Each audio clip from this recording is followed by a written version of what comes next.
Hey guys, Matt here from Rec Brewery. Happy Homebrew Wednesday. This is my Munich Ellis. Seen me drink this before. Still very nice. I'm surprised it's still hanging around in the keg. I think there's probably a little bit more left in there, maybe another gallon or so. But yeah, made this last summer. Just don't drink all that much, so it's hanging around. Cheers.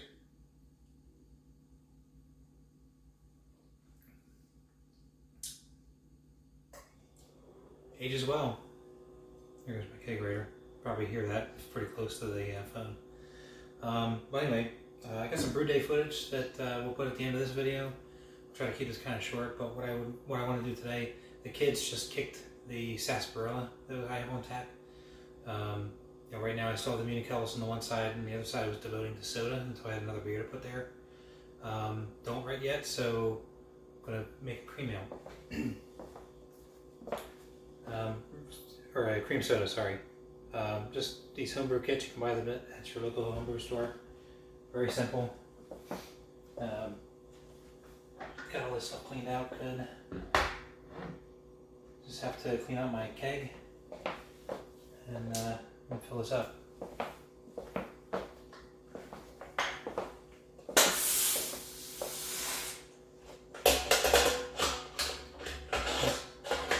Since it's pretty much just been soda in this, I'm really just going to rinse it out real good. We're not worried about contaminating anything. I don't need to run Star Sand or anything through it.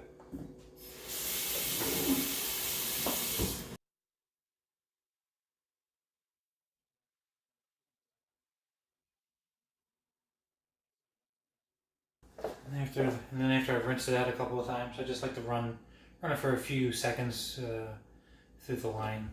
Like I said, I'm not as careful as I am with the beer. You really don't have to be just soda. There's no yeast in there. And then from there, we just fill this up to the 4-gallon mark. Okay.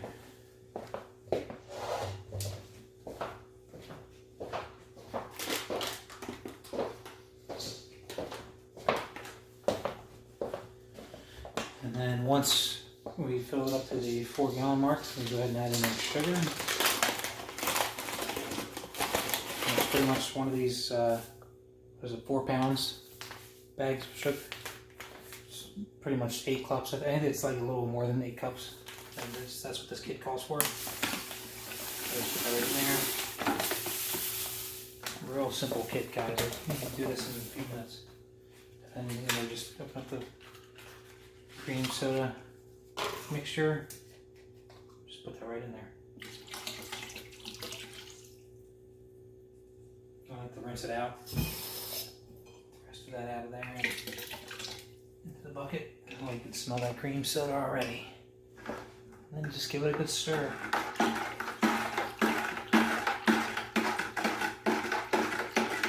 Alright, and then once it's stirred in real good, we got our funnel right into the keg.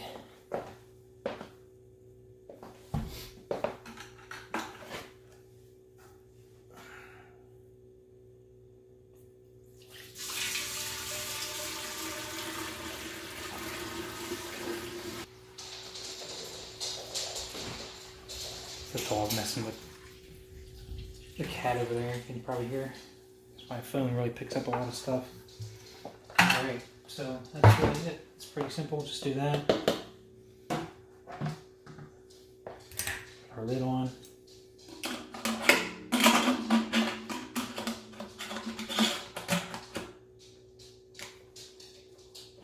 And then we'll go over to the kegerator. Yeah, the bottles, I know. I'll get there. I think the recycle place is open tomorrow. They were closed today. Go ahead and put the gas on.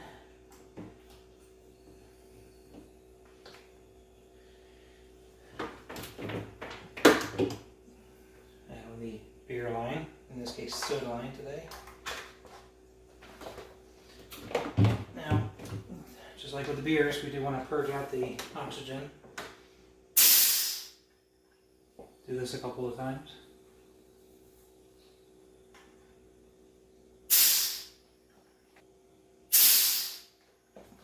Should be good.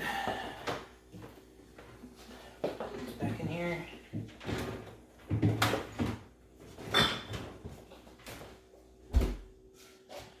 And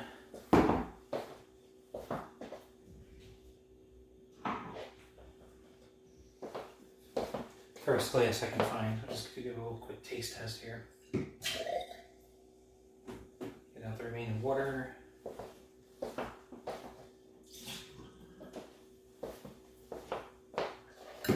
Of course, it's not going to be carved yet. Not going to be cold either. There you go. Nice cream soda.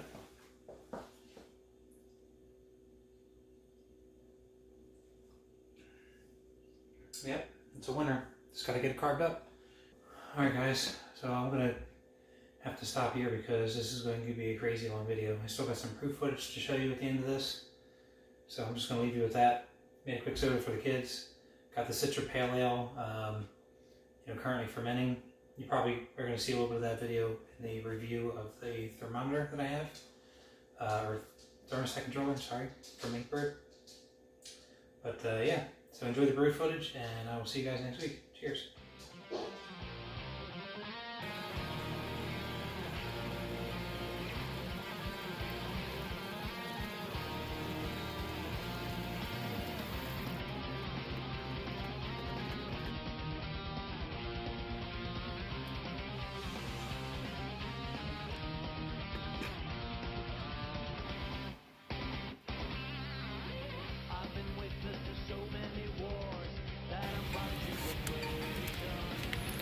A little bit thicker of a mesh this time.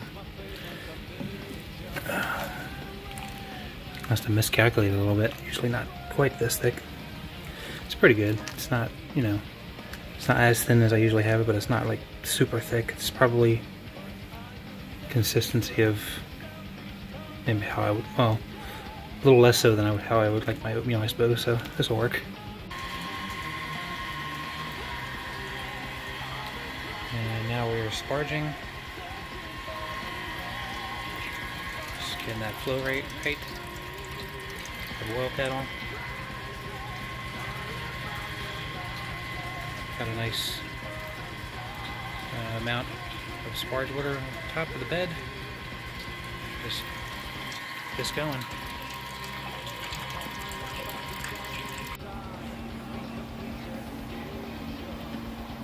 We're getting up there, waiting for the boil. I'm going to use our hop spider today. All the hops we got. Try to keep a lot of that stuff out of the pump and the chiller. Pre-boil volume is just under 8 gallons, right where we want to be. So we're trying to end up with 6 in the fermenter. Speaking of which, it's already been sanitized, ready to go. There's my bucket of sanitizer. And just been messing around with our pH reading here. Yeah, the pH in the boil kettle today is a little bit higher than it normally is. I'm not going to mess with it, I'm just kind of taking note of this. Of course the camera's not focusing. But yeah, 5.5 going into the boil kettle, 5.49. Should be alright. It's not, not too terribly high there. Just something to note. Alright, there's a hop bill for this one. A lot of hops going into here. And we should be getting to a boil by now. Yep, there we go. Let's go ahead and throw these in. Alright, first hop addition for 60 minutes. There we go.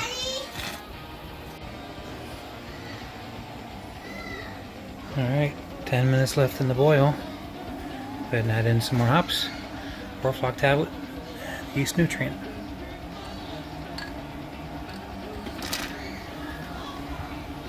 Boom.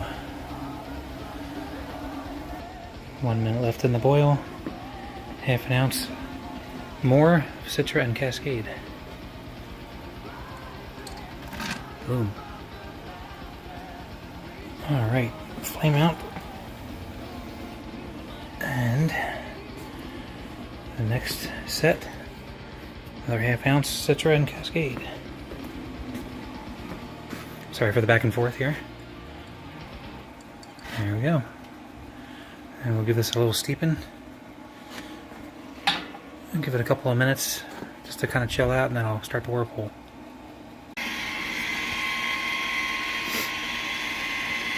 Alright, we started the whirlpooling, and already I can tell a difference with this hop spider. I had to put it all the way in there because I noticed that with that many hops in there at the end, they weren't all getting good surface area, so I just put it, resting it down at the bottom of the kettle. Flames out, so it really shouldn't hurt anything. But I can notice already, definitely got a bit of a better whirlpool this time than the last time when I had a lot of hops in my kettle.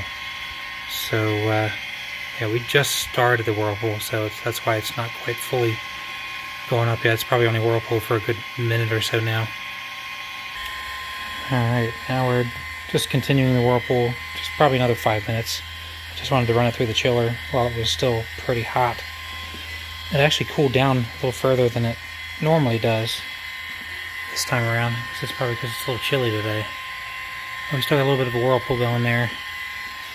And it's dropped a little bit more, but it was 172 when I started putting it through the chiller, so hopefully that's not horrible. I mean, you know, it did have a dose of Star Sand that ran through it, you know, the last brew a couple of weeks ago.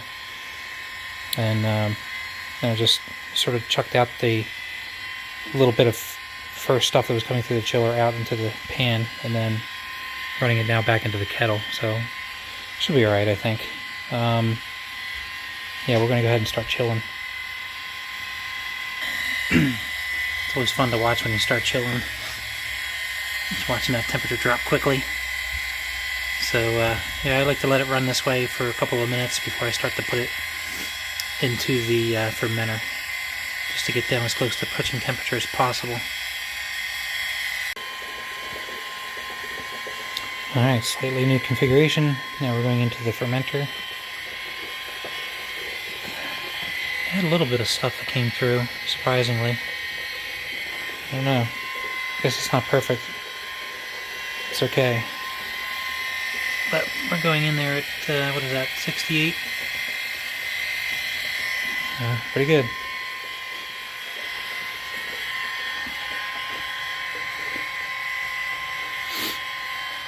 And then I got the cleaner in here. Sodium carbonate. I'll start to clean up the mash tun the rest of the way while we're waiting for this to drain out. And we were aiming for 1052, 1053. What we got? But yeah, that's that. And you guys will see a review of this. Trying out the new Inkbird. First brew to try it on. And there you go, just a bit of a sanity check. Don't mind the bubbles, but it's mostly settled out now. Right on the money for what the refractometer says. It's like 1052, 1053, 1054 maybe, somewhere in there. So yeah.